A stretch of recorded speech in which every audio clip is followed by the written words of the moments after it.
I was a little kid during the war. When I left school at 14, you could leave at 16, but I didn't like school much. So they came and interviewed us at school, and they stuck us in a factory at the end of the war. And when the war finished, they closed the factory, and I had a neighbour that worked at the film studios. So I went down to the gate of the film studios, knocked on the gate and said to the gate man, he said, well, go down there and they'll speak to you. And they gave me a job to carry the 10x8 camera, which was a large camera, for the stills photographer. And I used to load the 10x8 slides with the film, and he felt all my fingers to see if I was a sweaty type. And I did that on a film called London Town with Sid Fields and Petula Clark. And when the film finished, I went into the darkroom and I rose up over the years to the dizzy heights of head of department. And then when I was in, I think, the 30s, somebody walked in the door and said, we need a stills man. And I said, I'll do it. And they said, well, they'll let you go. I said, they can't stop me. And that's how I started taking pictures. And then I started doing television commercials and got to know a director called Dick Lester. He got me on a film with the Beatles. That's how I could help. They didn't like me at first. He's got a camera, he's got a camera. I said, yes, I'm the stills photographer.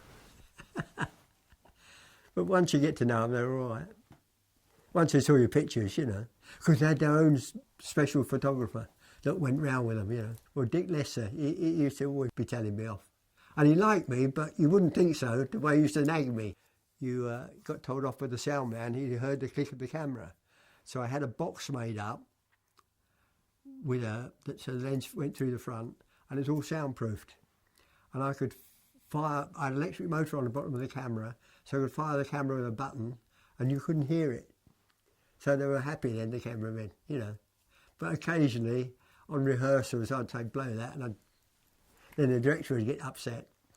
On a lot of the films you work on, they say, no time for stills. The director would be busy, or he thought he was, and he'd say, no, there's no time for stills. I told you didn't get pictures at all. Well, it's your job to get them. So occasionally you had to go to the producer and say, I want my cards, I'm finishing. Why are you finishing? Because I can't do my job. And then the producer would get onto the director and say, you've got to let him, you know. But it's no good being weak-kneed with them. You know, if you've got to have the picture, you've got to have the picture. Too late after it's finished, you know. But then you get the odd young lady who just started in the film business. Oh, the man there with a camera, you know. I like doing commercial because I got work all year. Where when you went on a film, you tended to do 3 months or 2 months on a film, and then you were out scrabbling around to find another one, and there was probably a dozen photographers all doing the same.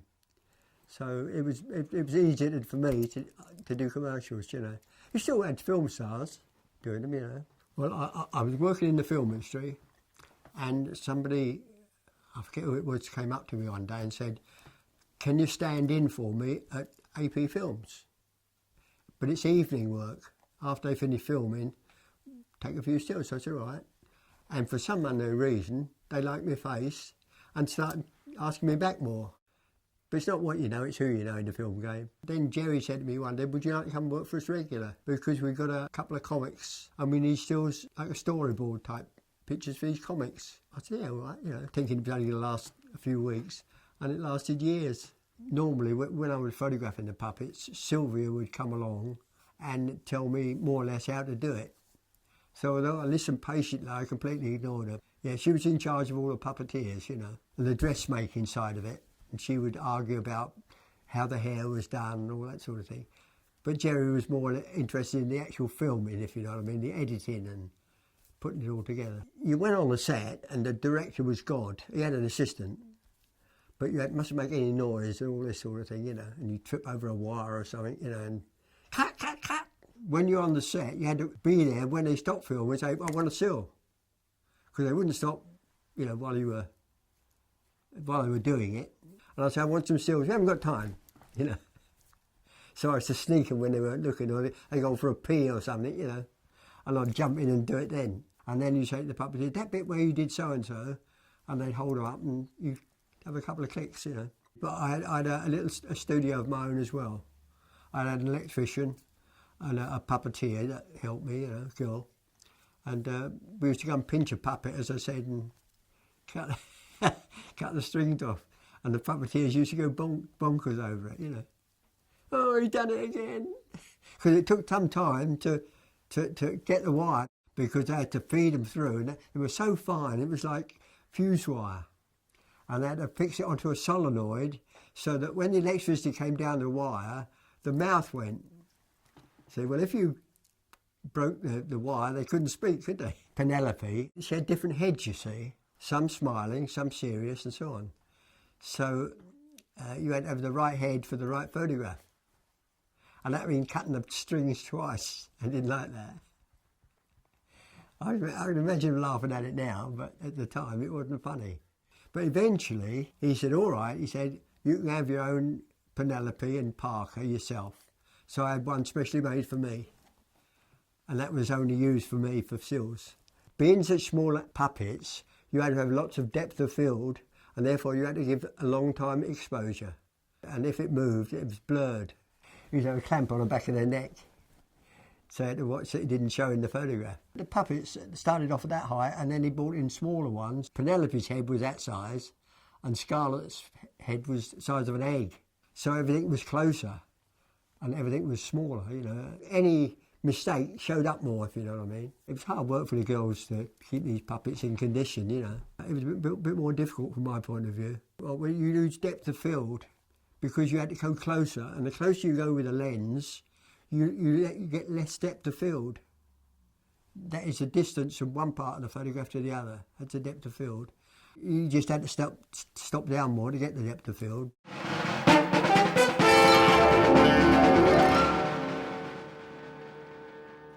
They're only little ones, but they had big teeth. And you had to be careful, you know.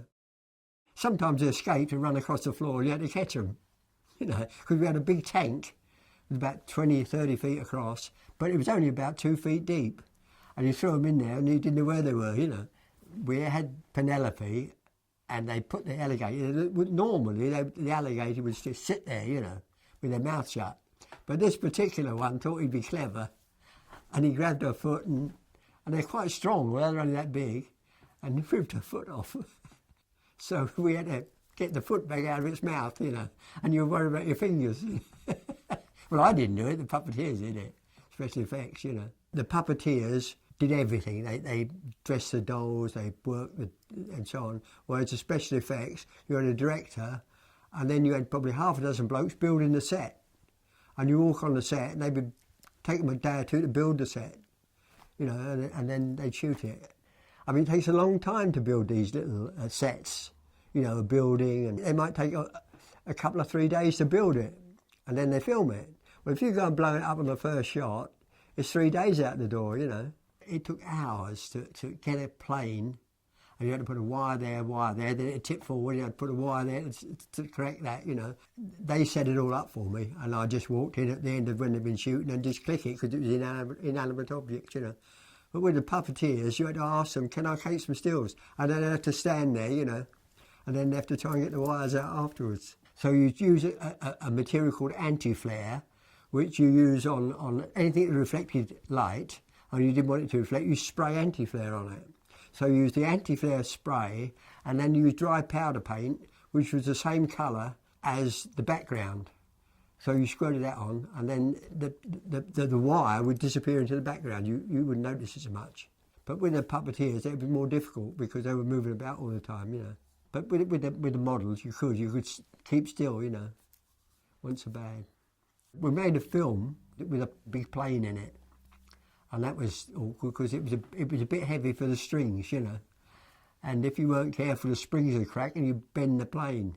And then there'd be cusses all round where they stopped shooting because they only had one plane. They had bits of the plane, one complete big plane, and then they had to go and mend it. And the special effects blokes used to go potty, you know, when you broke apart. But you get a plane crashing in the water, just a splash. And if you were a bit slow, all you got was a splash. You didn't get the actual thing, you know. So sometimes I got the guy to put it in and out. You got around it somehow, yeah. And then you had explosions going off, so you had to get it right, you know. Or you were loud too, you know. They put too much explosive in it, and oh dear. So you. But also there's a lot of flame because I think they used to put petrol or something in the explosion, so that you had the flame as well. You get your eyebrows singed if you were too close. Yeah. And on the special effects, it's when the explosion was too strong and it blew the set up or something. Some new lad had put too much in, you know, too much gunpowder or whatever it was. And the thing they were trying to make explode really, boom, you know, 1,000 pieces. I think one kid had been saved a little bit of explosion, and he made himself a bomb about 2 or 3 inches across and let it off in the lunch hour to see what would happen. And it was a big bang, and he blew something up. So he got sacked, unfortunately. And the small delay between the thing going off and the explosion was dead right. It worked out that if I heard bang and then went click, the delay between the bang and the explosion was enough for me to get it. Didn't always get it, but 90% of the time, you just bang and clicked, you know, and it worked out. So you got some good explosions. And then Doug Luke would get in the way. You're in shot, get out, you know. To get the same angle, you had to be almost in line with the lens, you know. Otherwise, it was from... And if you were the wrong angle, you were offset. You get the edge of the setting, you know. But no, I never messed about with the special effects. Because if you broke something, it was naughty boy, you know. Well, the miniatures were easy because a guy called Derek Menzies, who was directed the films, well, I was blue eyes with him. I could do no wrong, you know. So, I mean, the other directors used to tell him, "Oh, Doug's been on and done this and done that," and he'd say, "Oh, don't worry." I think that's the thing, that if you get on with somebody, that they let you get away with murder. You know what I mean? But the so-called underlings, they try to throw their weight about. You know, those get nagged at for taking time. Time's important, you know. But they couldn't go to Jerry because he just laughed at them. You know, they tried to stir it, you know. "Oh, Doug's been on the set and done so-and-so," you know. He was pleased to see the photographs. He didn't care how I got them. Yeah, I mean, the thing is that if you enjoy your job, that's what makes life, isn't it? I mean, if you're going around being miserable all your life, what's the point of living, you know? So I have to enjoy it.